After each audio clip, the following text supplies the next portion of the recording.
Our last thoughts before sleep and our first thoughts upon waking have a powerful impact on our minds. This may be why Judaism instructs us at bedtime to dwell on the central Jewish creed, the Shema, and shortly after we rise to recite the prayer Elohai Neshama, thanking God for our divine and incorruptible souls. Around the year 1600, Rabbi Moshe Makir, a Kabbalist living in Safed, added a new suggestion that really caught on. In the morning, say Modeh Ani, I am grateful. I've heard it said that gratitude is the doorway to abundance. Whether or not an attitude of gratitude really opens us to receiving more of what we want, it certainly helps us appreciate more of what we have, thereby increasing our sense of life's abundance. Gratitude also increases our recognition of interconnectedness. Instead of seeing ourselves as isolated individuals surviving on our own merits, we notice our relationality and our interdependence in reality, our dependence. As Rabbi Jonathan Sachs notes, thankfulness has an inner connection with humility. It recognizes that what we are and what we have is due to others. Etymologically, this is actually implied by the word modeh. Usually translated as thanks, the word is related to the Hebrew word for confession, vidui. To give thanks is really to admit something that all we have is a gift.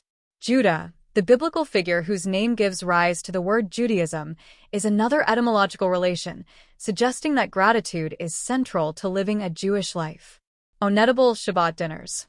Interestingly, Judah's Hebrew name, Yehuda, also contains the tetragrammaton, our most sacred name of God, augmented by the Hebrew letter Dalet.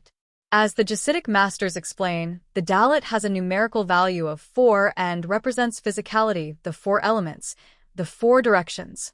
It is through the addition of the Dalet that the ineffable and uncontainable divine can enter the realm of physicality. Dalet is also the Hebrew word for door, and even looks a bit like an open door when written.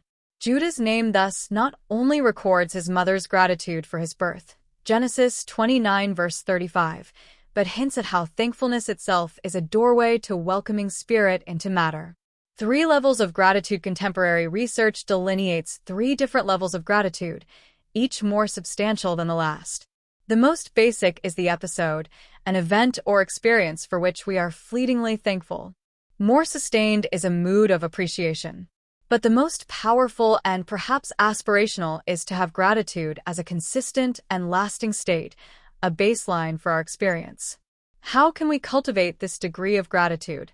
One suggestion is to keep a journal in which we record the things for which we are grateful each day.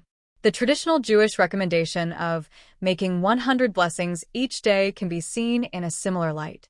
By regularly counting our blessings, priming ourselves to notice the sustenance and grace on which we depend, we might encourage more frequent moods of gratitude, and from these perhaps develop a consistently grateful state. Curiously, it is the 100th Psalm that is designated as Mizmor Todah, the Song of Gratitude, and it is this psalm that instructs us to serve God with joy. Although distinct, joy and gratitude are closely related, as it is hard for anger to coexist with either. The idea of serving with joy adds another clue to how we can develop into full-time grateful beings. As gratitude educator Carrie Howells writes, we traditionally think of gratitude as the warm feeling of thanks, but it actually has its most transformative impact if we move from what we are grateful for to expressing this in action.